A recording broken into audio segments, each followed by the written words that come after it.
Hi, everybody. Welcome to Shop Talk, an educational podcast brought to you by 124Go, focused on helping you, the salon and spa professional, succeed. Join John Palmieri and the coaches at 124Go as they pick the brains of the best educators, experts, and influencers in the beauty industry, and share best practices they use in their own thriving salons every single day. Our mission is to share relevant, real-time information with you, the ambitious salon and spa professional, to help you grow your career or your company. Get the latest updates, gather refreshing perspectives, and learn the latest tips and strategies so that you can elevate your business. Now, without any further delay, your Shop Talk hosts. Hello, podcast listeners. Welcome to another episode of Shop Talk. Wicked excited that you're all here. We have, I think it's going to be a great guest today. We've got Philip Barrington from Spring, Texas.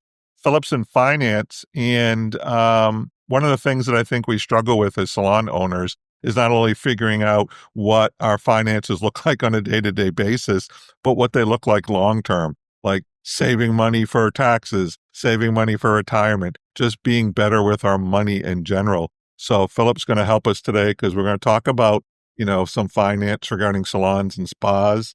And then we got like a great little side story that Philip and I discovered. We share a book together, which I know sounds kind of funny, but we'll get into that. It's a great story, and I can't wait to start sharing it. Philip, say hello. Hi there, podcast listeners. Pleasure to be on here with y'all. Philip, what's the weather like there in Spring, Texas? Right now, it's a little rainy and gloomy. It is, I believe, 76 today, but next week it'll be 31, and 2 weeks ago it was snowing. Isn't that crazy? So, yep. Yeah, absolutely crazy. We got the same weather going on here in Atlanta. It is cold and rainy and just yucky. But the flowers are out, and that's all that matters. Philip, let's start off, if we can, about how we even got connected. We share somebody in common, Sharon, and you had reached out to me because I think that you had found that some of the work we were doing with sharing was interesting. Tell us about what you kind of learned or discovered from talking to Sharon.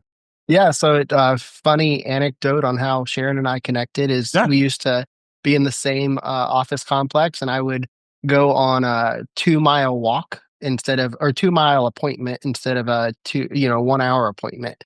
And I would just walk around, and they didn't know my name, but they always saw me through the window. And so they started calling me Steve. And then eventually, ran into them and told them I was actually Philip, and, struck up a friendship, found out that there was an opportunity for me to work with them and kind of come alongside them, partner with them.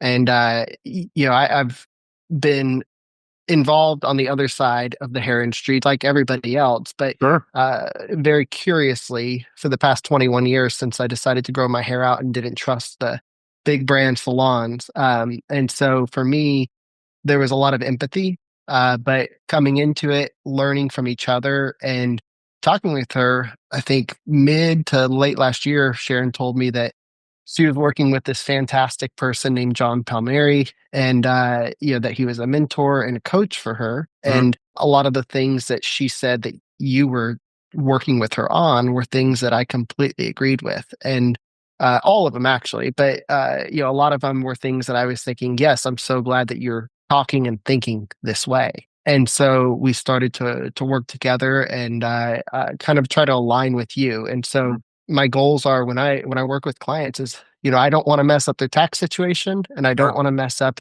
their coaching situation, because those are pretty important topics. And so I try to align by getting to know those people. And so I reached out to you out of curiosity, just of all the wonderful things I'd heard, and see if I could help to connect you with other people that I knew and other clients who may, be able to benefit from your expertise and wisdom. Did you find it interesting that, because I think some people don't understand that the beauty industry is as big and as sophisticated as it is, did that kind of catch you off guard that Sharon had a business coach? Is that something you see when you work with other people in the beauty field? Yes and no. So, when Sharon and I first started working together, I honestly didn't know how much, this is back in like 2021, maybe. I honestly didn't realize how much of an opportunity there was monetarily, with, the income that could be generated from the Right. salon business. And it was very eye opening. And then found out there was my hair salon, the person that I eventually switched from because she stopped doing men's hair. She's making, I think, double what Sharon is, but she's not working with a coach. She doesn't have a plan of, what that looks like, of managing finances, planning for that long term and everything. Right. And so it was very eye opening getting to know Sharon and understanding what that looked like to kind of partner alongside with them. I think the beauty industry, I knew that it was very prevalent. Yeah. I didn't realize how much of a gap or a chasm there was between, like going to your run of the mill franchise Mhm. and then going to somebody that specializes and looks at it as an art form. You know, most of the people we interview, we have on our podcast are beauty industry folks, right? So whenever I get somebody who's not necessarily a beauty industry person, you had just said something that was interesting.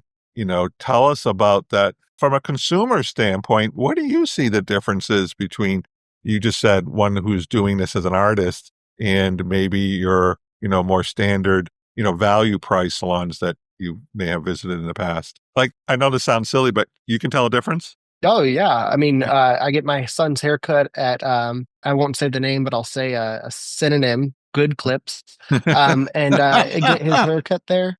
And Right. all right, maybe like mediocre clips, Sure. but I always have to correct them. And Uh-huh. and I know how to correct them for two reasons. One, because I've seen it done right, Mhm. but also and because of my curiosity, but Sure. also because I've attempted to groom my dogs. And I know that if you don't have a plan Yeah. of how you're going to approach it, then everything goes to crap, right? Yeah. So the blending needs to be there. And what does that look like? What do you do? I'm a very curious person. I'm a learn it all. I Sure. love learning new things. And so for me, I've done a couple of, not to say it's the same thing, grooming versus hairstyling, but there's a lot of rhythm to it, right? Yeah. And so for me, I've done a couple horrible grooming jobs on my dogs Sure. to where now I'm more proficient. Mhm. But I'd say I'm not as proficient as average clips, but I'm more proficient than your average consumer. I understand the value of paying Got it. somebody to do that properly. Yeah. And so for me, it's like, there are such huge differences. But also, one thing I was going to touch on was Sharon found a CPA who specializes in the hairstyling industry, Right. which was very curious to me because I hadn't thought about that. And with a heart of empathy from my stance, I thought, this might be something where I can partner alongside other salons to help them look at what's ahead. Yeah. What happens if something happens to your leg, right? You can't stand anymore. What happens if something happens to your hands? Mhm. Let's have a plan for that. So there's a lot of things to consider. And I know I'm kind of bleeding over into other topics. Oh, that's so good. When you are working with, and I know we had this kind of like pre-call before we started this podcast, one of the things you said was you had listened to some previous podcasts and found just how in sync the beauty business is with other businesses, right? That there's just a whole lot of commonality there. I think you were talking about a leadership podcast that you were listening to and said, that applies to any business. When you're working with any small business and maybe even medium and larger size businesses, is there some commonality on what we don't understand about finance or the things that we miss? Like, are there like the two or three things that we always like for some reason never give the attention that we should in our businesses? Yeah, I mean, I think I have to unfortunately speak broadly just Yeah. because of the industry regulations. But from my stance, I think, there's a lot of similarities between your average leadership book and the finances, right? Thinking ahead and looking at what is the end goal, Mhm. right? Because it's easy to find yourself, especially as I've seen in the hair industry, with sudden success. Mhm. I guess we could coin that term. Sudden success of, wow, I don't feel like I'm an imposter if I may anymore, and I feel like this is something I enjoy doing. Right. Speaking as a hairstylist, right? Yeah. and as well as I could understand it, but is thinking, wow, like this is going well. And then not knowing, how do I manage my clientele? What does my ideal client look like? Do I need to take everybody with a pulse or that breathes, right? And thinking ahead and, choosing, do you want to do it slower but thoughtfully, or do you want to do it, where you're more reactive versus proactive down the road? And I Sure. think, I think there's a saying that I like. It's any wish without a goal is just, or any thought without a goal is just a wish, right? Like it's not actual plan, you Yeah. know. Unfortunately, butchering that, but to me, it's like we have to think. I mean, Yeah. I've been there. Not starting with leadership in mind. That's not really where I start from. I think, as my pastor said recently, two types of preachers. There's those that preach to lead and those that lead to preach. And I was thinking of that on y'all's podcast, listening Mhm. and then thinking I could see the same thing with hairstylists, right? Yeah. Those who style to lead and those who lead to style. Yeah, it's funny that you use that quote, a goal without a plan is just a wish. In our 4-day intensive, that's actually in our manual, that very quote. So that's interesting that you pulled that up. Talking about leadership, I think one of the things we kind of touch base on is the book, The 7 Habits. I think that's one of your favorites. What is it about that book that captures your attention so much? Honestly, I'm 36. I wished I had read that much sooner. I recommended it to my secretary, and she's a couple of decades older than me, and she said, "I wish I had read this earlier as well." Yeah. I think it should be mandatory reading for anybody who's an adult. The first four habits are: be proactive, start with the end in mind. What is it? Sorry, it's Okay. start with the end in mind.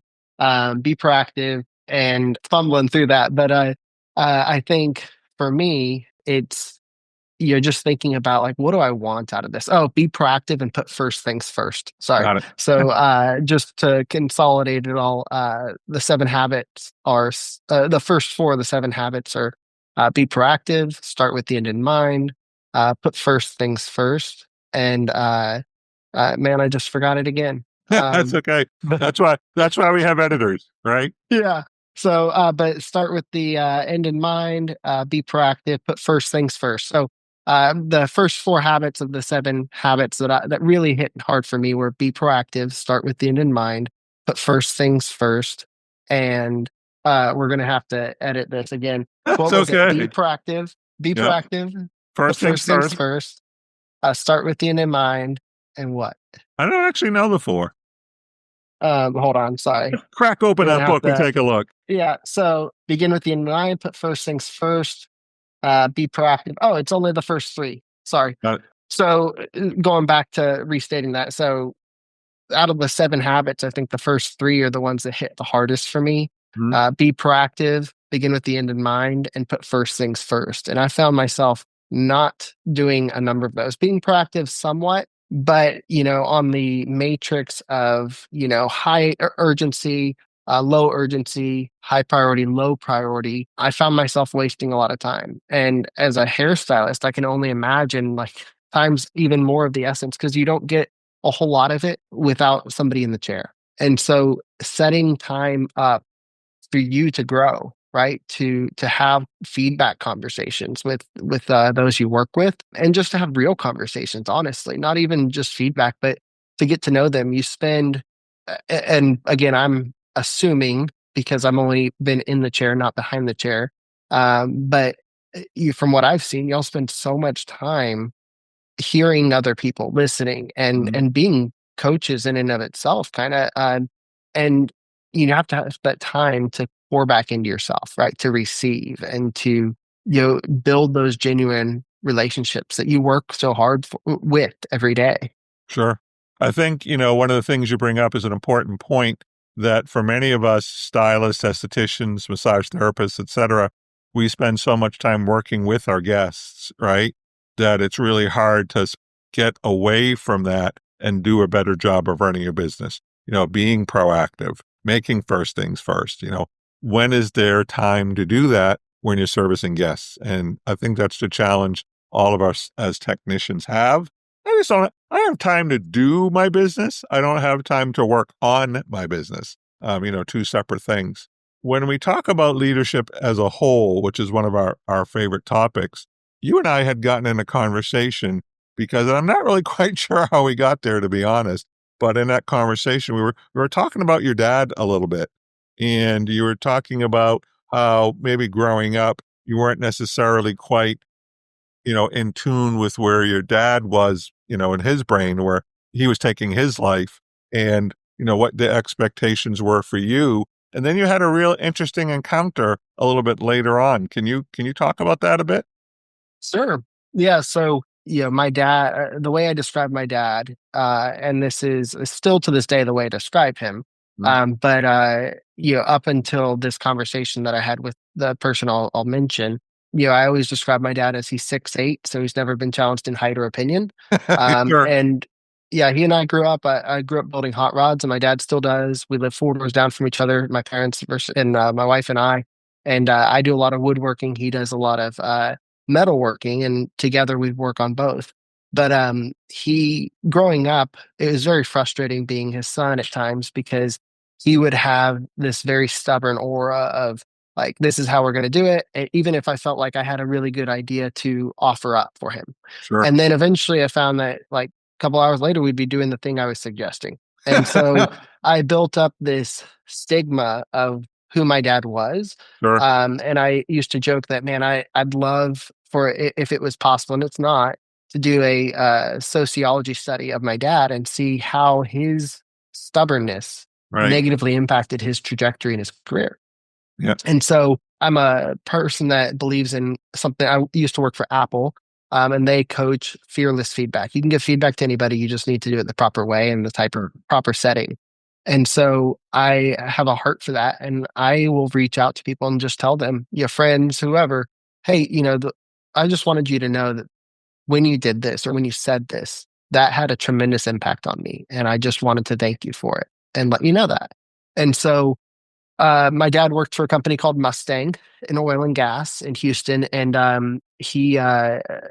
growing up, I just remember thinking like, I loved Mustang family events. And who says that like the company events are some of your fonder memories, right? Not Sure. fondest, but fonder.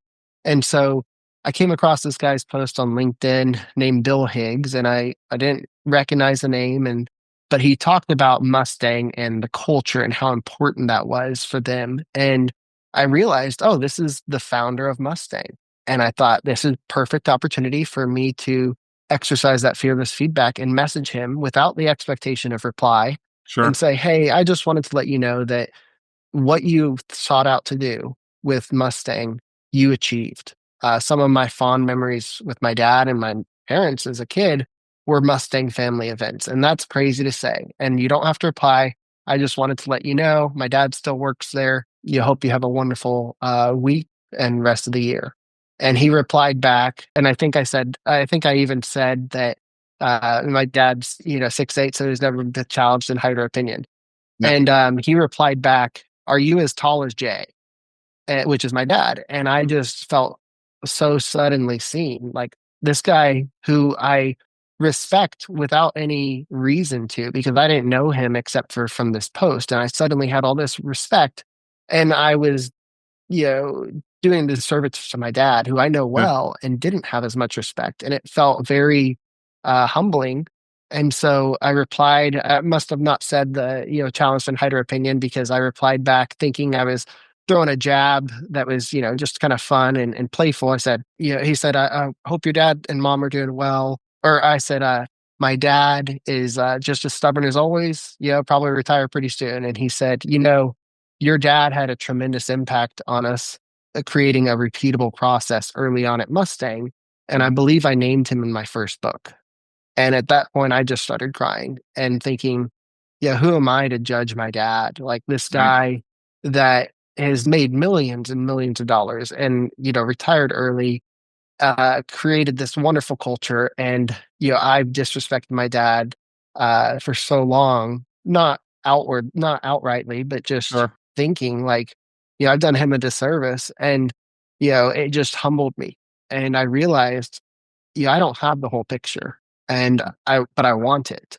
And I think of legacy a lot more than just the things we leave behind. I think it's the Sure. stories that we share, and so for me, Bill Higgs had this awesome book, Culture Code, which is the book that you recognize because you had also bought it.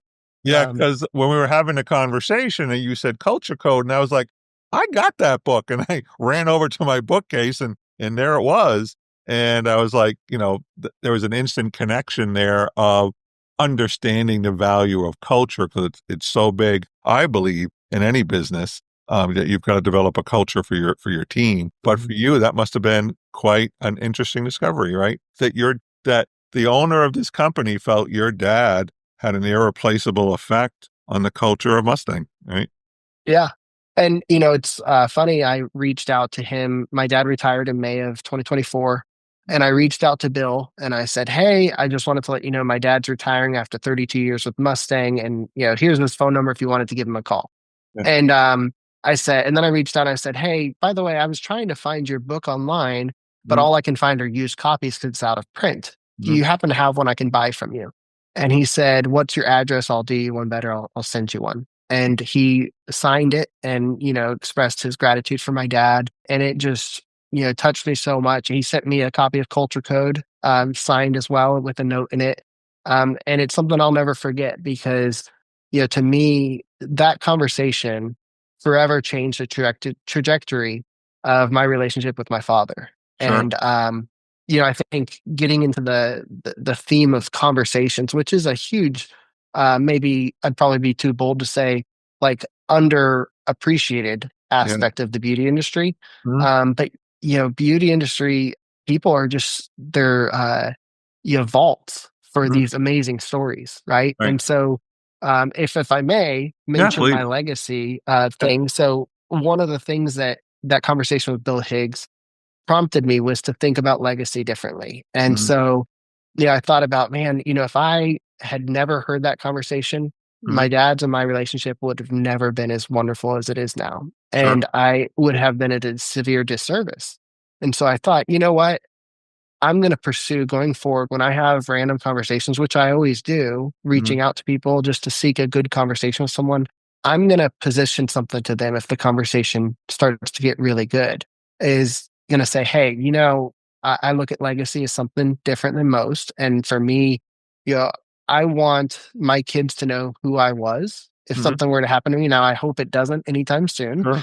but eventually it's gonna. And so, when something does, I would absolutely love, and I told you this, John, in our call that for the first time, like, if something should happen to me and you find out, I'd like for you in the next year to make it, something you intentionally pursue to reach out to my wife who's introverted and Right. very, unlikely to just pick up the phone for anybody, Right. but reach out to her and tell her what the conversation you and I had meant to you. Sure. And likewise, when my kids are older, and hopefully, I live to see that, to have the people I touch, for lack of a better term, reach out to them when something should happen to me and Yeah. share what that meant. And I was just, it's marvelous thinking about how that could really change lives as a beauty, stylist or a hairstylist, because you have this vault of conversations. And I don't know how y'all do it, but you do, where you pick right up, right? Whether it's notes or not. I think intentionally reaching out and showing somebody the human aspect of, hey, this is what I did, but this is what I heard from your family member. I And I think, wanted you to know that. yeah, the thing that piqued me about this conversation I had with you and why I wanted to have you on the podcast, where there's so many themes of human interaction in this conversation, and I kind of go through them, one was you talked about, fearless feedback, right? And, one of the words that seems to be real popular right now, because I think there's a book out regarding it, is candor, right? How do we have, Radical candor. yeah, Yeah. how do we have direct but kind is the word I use, direct but kind conversations with people, right? I remember when I first started to learn to be a coach, I was working for a different company, and the person who was doing my training, his name was Eric. And I loved Eric because he had this charisma about him. He was really good at his job. And I was getting to learn from him. And, I was really excited about that. And I had done a presentation along with a coworker, and we asked Eric how we were doing. He said, "You guys are doing great, awesome." And then, we did another presentation. "How are we doing? You guys are great. You're doing awesome." And after a while, we kind of caught on that Eric just said, "You're doing great. This is awesome." Right. And to say that we cornered him is not an overstatement. We literally had him in a corner and said, "Eric, you need to stop, because we can't grow." And we called it merciless feedback because we were ridiculous, right? But we were like, we need merciless feedback. Like, if you're worried about hurting our feelings, you're not helping us. And he said, "Are you guys sure?" And we're like, "Well, don't be mean, but Be kind, yeah. yeah, yes, we want that," as we called it, merciless feedback, because if you can't give us direct feedback that's going to make us better, just telling us we're doing good doesn't do us any good. I mean, we'll just go on being mediocre. And for me personally, going on through life being mediocre wasn't in the plan. I wanted to be great at whatever, like you, like I think most people. I want to be great at what I do. And so when you went through that training at Apple and they taught you about fearless feedback, what were the lessons that you pulled from that? I mean, we kind of just covered it, but it must have taken some time to get there. It wasn't like, "Oh, from now on, I'm just going to give fearless feedback," and you got it perfect on day one. What were the things that you remembered from that training? I'd say anybody who can do it on day one is a psychopath. I don't know how they do it. Sure. For me, it was not a switch that you just flip. It was a gentle wading into the water Yeah. of it, because it's uncomfortable, right? And it's honestly, it's responsibility on yourself. That's Mhm. what stunk the most, was realizing I have to adult even more, and so it's the onus is on you. If somebody does something, and let's say it's between them and a customer, and Yeah. that continues to happen, it's your fault if you noticed it the first time or the second and didn't mention anything. Right. And there's another thing that Apple says, which is positive intent. Assume Mhm. positive intent unless there's proof to assume otherwise. And that Right. doesn't mean forever. If somebody's late and doesn't give an reason, Mhm. the first time you assume positive intent. That happens again, you have a conversation. It happens a third time, and they've already committed to not doing it, then there might be some action. But you have to assume positive intent. And I've adopted the fearless feedback and positive intent into my own marriage. And it's helped us so much. When my wife and I'd say there's not a week that goes by where she doesn't say, "I'm sorry, I didn't assume positive intent." Mhm. And it feels so transactional, I guess, to say that, but Sure. in a marriage, but it's acknowledging what's happening. That, hey, like, that was my fault. And it wasn't my fault because I did something wrong per se. It was, Right. my fault because I assumed negative intent. That kind of leads But me to the next kind of theme that I hear, and this kind of from the feedback that you've gotten in your relationship, right, to the relationship that you had with your dad. And that second theme for me is we can all be a little judgy in our lives, right? That we can bring judgment into equations that don't require that. Whether it's you know whether it's the tone I may have, or my wife may have when we're talking with each other, having a conversation, and we misrepresent the tone or misunderstand the tone, right? And think it means something that it may or may not, to thinking that your dad was one person, because we bring that, I mean, as kids, we bring that judgment with us, especially when we're teenagers, right? Our parents don't know anything. Our parents are dumb. Our parents are stupid. My parents don't want me to have fun. Pick a thing, right? mhm. But in the workplace, it's just as easy. I mean, we do it over text messages, right? I can tell from your tone in your text message what you mean. No, you can't. All right. We bring this judgment to equations that it doesn't require. I'm assuming that, and you can correct me, that journey of understanding who your dad truly was by taking it took someone else to remove that judgment for you, it sounds like, Mr. Higgs. Well, it's not, it took somebody else to point the log in my own eye out, Sure. right? Love that. It took somebody else to say like, wow, like to not even to nonchalantly say, like, and I don't know if it was his intent to do this, but man, he schooled me, was to just say like, "Hey, that sounds a bit judgy. I don't know if you realize, etc." Right? And I think when you're in an environment that's fast paced or very time focused, like Mhm. hairstyling, right?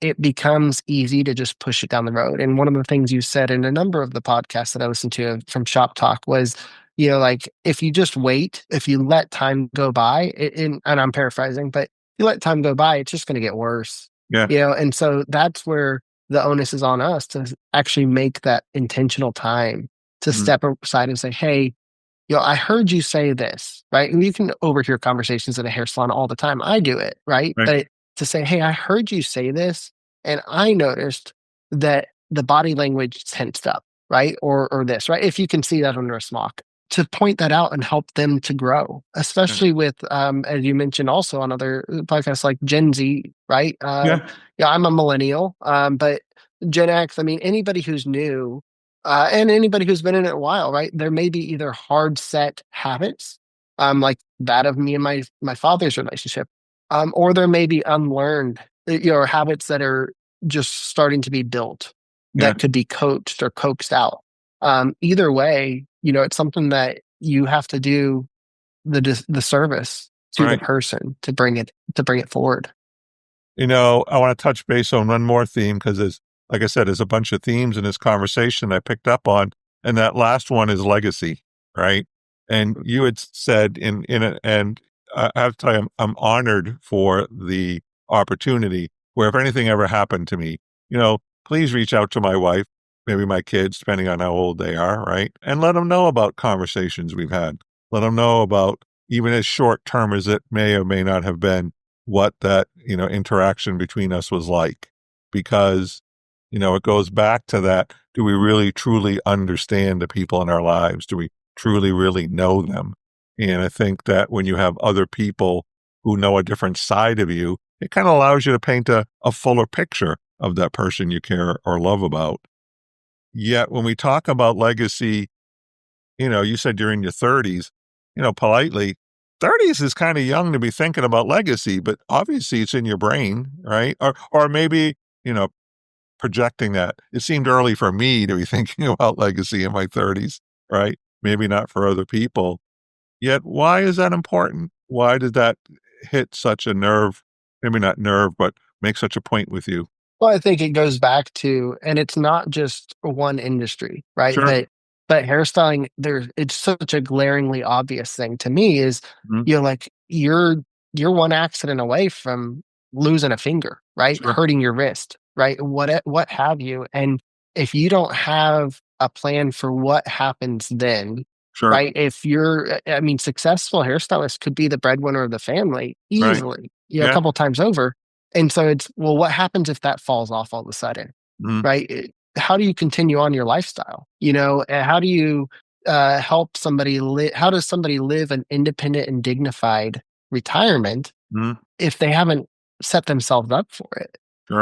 It can kind of stink if you're used to spending everything that's coming in. Mhm. It can stink to bring that back, right? But I think it takes a certain level of awareness to Mhm. say, you know what, that's been fun, but I do need to think about what might come. And so for me, legacy is obvious because I see so many GoFundMe's for, hey, let's help this family, Sure. right? When they've lost a loved one suddenly and they didn't have anything to backstop that.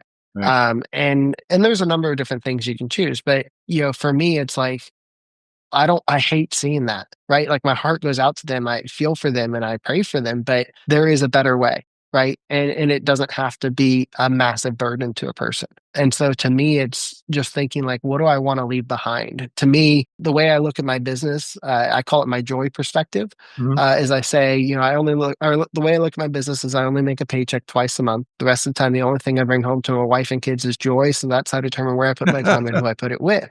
Right. And, for me, I know what I'm about. I know how much my kids' time is worth. And Hairstylists, unfortunately, like y'all have to be available a lot of times, Tuesday through Saturday, maybe Yeah. more. And so making sure that we don't forget the ones that I guess to put it the way a song that really touched me was don't let the beautiful things you love become the beautiful things you miss. Right. Yeah. So I a little bit of a shift in the conversation, but I think that's so important because it's so easy to look at it and be like, I owe it to this client. Right. Right. And I'm kind of impressioning, I guess, onto Sure. y'all, but just think, and I say y'all, I don't mean that any which way. I just mean like people that are not the person sitting in the chair only. But, to me, it's like, man, I could see it being so easy for that. Oh, I can fit that one last person in and be late. Right. Right. My business goal for 2022 was a little bit I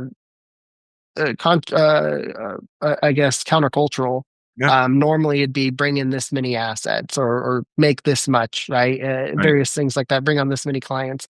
Mine was be home by 6 o'clock on the dot or earlier. And, for me, that was my North Star Yeah. and improved my wife and my relationship so much, my kids and my relationship. I Right. was only at that time being late like by 15 minutes, but that adds up. And Sure. so to me, over the course of 180 working days, maybe in 2022, I was late 13 times, Hmm. and late You actually also. kept track. Yeah, I did. Though Yeah. that was part of the business goal, right? Is Yeah. as a coach, like if you don't have if you don't have a goal without if you have a goal without a plan, it's just a wish, right? So Yeah. for me, that was important. So I kept track. I was late 13 times, and of those 13 times, 7 of them were 1 minute late. Mhm. And, most of them, I'd say, I think like 9 of the 13 were because I was picking up food for dinner on a Friday night. Sure. But all of those count because at the end of the Right. day, my kids are 6 and 4 and 1 on the way. They don't know Mhm. why I'm late. They just know it. Sure. And Right. so for me, that was the polarization of like, I have to be real and intentional with this. And that's something I could see. Like, I mean, I'm a little bold to say this, but as somebody outside of the industry, but don't let what feels urgent take away what's the highest priority from you. Sure. You know, as you build your business. Right. It when we kind of look at this conversation and as a whole, we've talked about, a couple of what I think are really important themes. One about fearless feedback, and I'm looking at this through the lens of salon and spa owners, right? How do we give fearless feedback to our teams? How do we give them the information that they need to succeed? Of course, without being a jerk, right? Two, can we avoid being judgmental of the people around us? They things happen. We don't have that opportunity to walk in other people's shoes, but we certainly can judge them on a regular basis. And then lastly, what is the legacy we leave behind? What is it that, it's kind of like the wake of a boat, what do we leave behind when we're moving through the water? And all of this for me kind of comes back to the central theme of culture building, right? If you Mhm. if you have a company that practices fearless but kind feedback, right? If we've got a company that spends a little less time being judgmental and a little bit more time being embracing those around us. And lastly, understanding the legacy that we leave behind with not only our guests, but also the people that we work with, doesn't that build a culture? Because one of the things that you pointed out was you loved going to Mustang events, right? That here are these corporate events that most people would think were silly, and yet they were a highlight of your time growing up as a kid. Um, why can't we do that with our businesses, right? Why can't we make the events and the opportunities in our businesses joyful through culture? You may not know this, and it may be apparent in your industry as well, but one of the many challenges we have in the beauty business is keeping people long term, right? We'll have staff that'll stay with us for a while and they'll look for other opportunities and other places to be, or whether it's to make more money or have some more flexibility or more freedom, whatever the reasons are, they're all valid. They're just different based on the person. Yet I really think that if we build cultures where people feel whole, where people feel embraced, and where people feel like they belong, we may not keep them for 20 years for a gold watch, but it'd be nice if they stayed for 10, right? It'd be nice if they stayed for 15. And, wouldn't that be a great gift that we get to share with the people that we work with, which is a culture that's supportive, safe, and, aligned with the values that we share. I love all of these things that kind of come together that to build and define a culture, which is why when you told your story about your dad, it just grabbed my attention because that's what we try to build, right? Well, it's interesting listening to you say all that. One thing that came to mind was, in my industry, or at least in my business, I try to write thank you notes for every big conversation, right? Sure. And spend that extra time. That said, and I wouldn't expect a hairstylist. I'd be a little bit confused if I got a thank you note every time I went and got my hair cut. But Sure. I think the one thing I have never heard, and I don't think until this moment I felt like I was missing it, was I've never heard, "Hey, I appreciate you using me as a hairstylist for you. Yeah. I appreciate the conversation that you and I have consistently. Right. I appreciate your friendship and your loyalty," right? I've never heard that in any salon, and I think that's missing. Yeah. It's a small thing to do, but I think it could have a tremendous impact. I would venture to guess that referrals in the beauty industry don't just flood in, right? Mhm. Because everybody has their person until they Yeah. don't. And, it's similar to realtors, I think. Our realtor we love, and we don't use her all that often, way Sure. less than getting our haircut. Right. But, I've had family members that became realtors, and I had to tell them, we know who our realtor is, and I'm sorry, but like, we're Yeah. loyal, right? And we believe in that. That's how strong that bond is. And of course, you can't avoid somebody moving out of the city or state. But you know what? Like, if they come back, they'll want you. Mhm. And so, you know, what I think there's more to go on of like what bridges from great conversation, appreciation to referral, Yeah. right? Like, how do you make that? And I'm sure there's some magic to it in the beauty industry, but that's something that I'm very curious about now. And I think one other thing I was going to say was that, for me, the feedback I ask for my clients for feedback. I say, hey, Mhm. like to be very candid. Right. Please don't be afraid to give me feedback. Do you, and not even just say that. If you say that, it's one thing. To give them the podium, Yeah. right? That's a whole different one. And Sure. say, do you have any intentional feedback for me right now? Mhm. Right. And to say, and the way I position is like, I'm all about feedback. I think feedback is what makes the world go round the right way. Yeah. But please be kind, but Mhm. please be candid. Tell Yeah. me. And my wife and I ask 5 questions of each other weekly, or we attempt to, and we didn't come up with these questions, so I can't Sure. take credit, but we do use them. And it's what's one thing that brought you joy this week? Yeah. What's one thing that was difficult for you? One thing I can do for you? One specific thing I can pray for you for? And then the last one's a kicker. Anything that's gone unsaid. Right. And Oh, so I do that in my own business with love my it. secretaries. I say, periodically we'll say, is there anything that's gone unsaid? Yep. Right. Just give the opportunity to air it out without feeling like there's going to be reprehension or anything. Love that. One of, talking about all the different themes that we've talked today about, and you brought up the item again about giving feedback. I had read a great quote someplace a while back, and it said, accountability is love. Where if you Mhm. truly care for someone and really want them to do well and really want them to succeed, you hold them accountable, right? You help them understand both where they're falling down and where their successes are. And it's just been like my favorite quote of 2024. I'm gonna have to come up with a new one for 2025, but that one works for now. Yeah. No, I think that's awesome. And it reminds me, I have up on the wall behind my computers here, I have a framed phrase that was my kind of North Star for 2023. Sure. And I think that's going to be it for 2025 as well. Still was face forward, glance back. Ah, Right. So when you're learning, yep. face forward. You can't do it doesn't help to face backwards and Yep. dwell on what you've done wrong or what's gone wrong or what you wished you could have done. Sure. It benefits you to face forward and learn, be open minded, right? Glance back to learn from what's happened so you can improve on that, but face forward, you know? I think one of the things I'm looking forward to taking away from this conversation is what might seem like a small part, but I think it hits home hearing it from you, which is never hearing in a salon environment, you know what? I really want to thank you for trusting me with your hair. I really want to thank you for continuing to come and see me. I really want to thank you for sending your friends and family to me. It means a lot.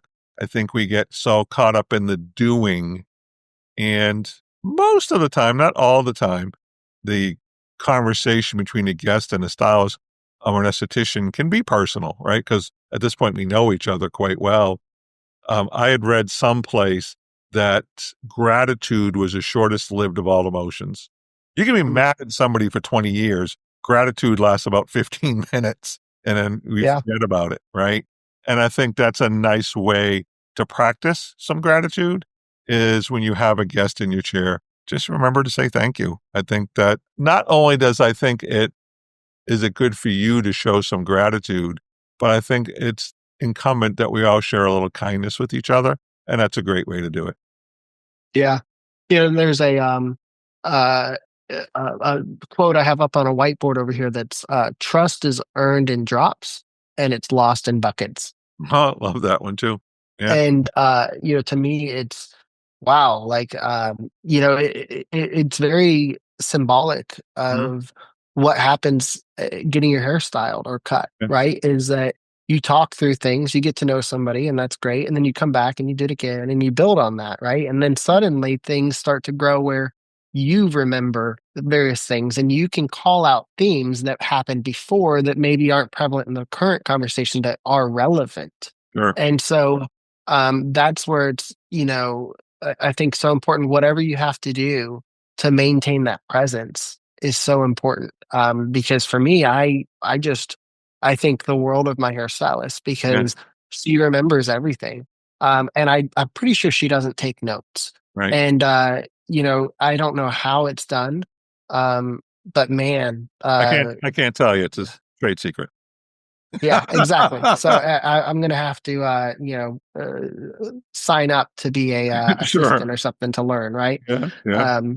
But yeah, and I think one thing I'll say real quick too is there's another philism. As we joke around my office is, there's this parable or this story that I heard, and it's actually Mark Twain that said it, and I found that out. Mine's a bit different than that because I didn't find out it was Mark Twain until a few years after. But it's a guy dies, shows up, goes to heaven, shows up at the pearly gates, and St. Peter's like, "Hey, welcome, congratulations on dying. Who can I introduce you to first?" Yeah. And the guy says, "I want to meet the greatest general who ever lived." And St. Peter points over and goes, "That's him over the corner." He points to this scrawny, frail little man. And the guy looks at him and goes, "I think you misheard me. I said general, like military general, beefy, strong." Yeah. And St. Peter goes, "No, that's him. Had he been a general." Mm. And for me, that was just so, ground shaking when I heard it, realizing we don't know what we could be or the impact we could have. And so, Right. Going on further on the legacy conversation, I thought, in 2020, I came up with the idea of, when I die and I show up in heaven, and I'm asked, "Hey, who do you want to meet first?" If I say, I want to see the people that had the greatest impact on my life or on my kid's life, right? And I get pointed over to John Palmieri, and I say I hadn't had more conversation with you, and I think to myself, I'm talked to him once, or I heard his name from Sharon, and that was about it, And I get told, no, that's somebody who would have had the greatest impact on your kid's life or my life had you given that conversation or that relationship a chance, right? I would be just so shaken. And so for me as a father, I would do anything for my kids. And just thinking too, like when y'all as listeners and hairstylists, when you're in the moment in the conversation, don't lose sight of that potential impact that you could have by speaking into somebody's life, listening to them deeply and presently, right? Because you never know the impact you'll have on somebody else's life. And that goes back to Bill Higgs too, right? His decisions in Mustang had a very big impact on my kid's life and on my dad's life. Right. So that's awesome. Philip, I want to thank you so much for today's conversation. This was awesome. Man, we covered a lot of ground today. Yeah. But I'm really appreciative of it. For our listeners who may want to get a hold of you, maybe learn some more about finance, or just, hey, want to touch base, how can they get a hold of you? How can they find you? I'd say you could search Philip E. as in Edward Barrington in Spring, Texas, And you'll and come it up? should pull up some contact ways. Unfortunately, again, because the highly regulated industry, I can't just say like, oh, this is what I do or who I work for. So Sure. it's not the government, it's not the CIA. So there's that. Not trying to be cryptic, but I'll say that, and there's one interesting caveat on that is apparently there's some author out there who decided that Philip E. Barrington was going to be his pseudonym, a fake name. Yeah. And so he wrote a book that ironically is Who Okayed This, because I didn't. Sure. And I get calls all the time asking if I want to speak on a podcast about my book. And I have to tell them that's not me. And that person chose that pseudonym because he had multiple threats on his life, which is uncomfortable to think about. So if you see that I've written a book, I haven't. A so different that's not Philip that's Barrington. the wrong. Yeah. That's a different Philip E. Barrington. Yeah. But Philip E. Barrington. I'm always up for learning new things and having good conversation, if nothing else. Awesome. So, yeah. Thank you, sir. A pleasure talking to you today. You're welcome. Thank you for your time. I'll put some of this information in the show notes so that people can find them, if that's okay. Sure. Yeah. And I guess the only other thing I'd say is my 3 top books that I would say for leadership purposes, if you're looking for some as a listener, is The 7 Habits of Highly Effective People. Right. This new book called Reset by Dan Heath. Fantastic read. And it talks about improving systems, which I think at surface levels may seem less relevant for the hair industry, but I could see it being very relevant in terms of processes. Sure. And then lastly, you and I talked about this, but FYI for your improvement. It talks about competencies and how we can improve on them. What does an overused skill look like? What's underused? What is properly skilled or overskilled, underskilled, and properly skilled? And that was mandatory reading at Apple. And it has been just so helpful in understanding why am I doing things the way I'm doing and how do I improve those ways. I'll make sure we add those to the show notes as well so our listeners can find them. That's awesome. Thank you. Thank you for your time, John. And thank you for putting this podcast out there. Really enjoy it, even as a person outside the industry. And I think there's a whole lot of relevant information if a person happened to make it all the way through this and is listening that isn't in the industry. Everybody listens all the way through to the end. What are you talking about, Philip? Yeah, well, I'm talking about this specific one. If you don't listen, if you're listening all the way through and you're thinking, oh, this seems relevant, but I don't know about the hairstylist part because you're not in that part of the industry. Sure. There's so many things in various episodes of podcasts. Now, the one about color, I didn't find super applicable to me, but it was. Is that the one with, I think it's on Jack Martin. Yeah. Yeah. And I was just like. By the way, Philip, that's like one of our top 5 most listened to podcasts, just so you know. Well, and that's where it's funny because I was like, well, I mean, this doesn't really feel super applicable, but I'll give anything a try, right? A listen. And so I'd say that there's a whole lot of great information, and I'm sure y'all got a ton of great lineup for the rest of this year as well. We do. So thank you for your time and the content you put out there. You're welcome. Thank you, sir. Well, that's a wrap for today's Shop Talk. We know this conversation will bring you one step closer to the amazing career or company that you're creating. To be sure that you never miss an episode, go to 124go.com/podcast now to subscribe. Listen every week as we continue digging a little deeper into the salon and spa industry, uncovering the nuggets of wisdom that will change your career, your company, and heck, your life for the better forever. We really hope you enjoyed this one. Thanks for joining us, and as always, don't forget to leave us one of those wicked good 5-star reviews. Until next time, friends.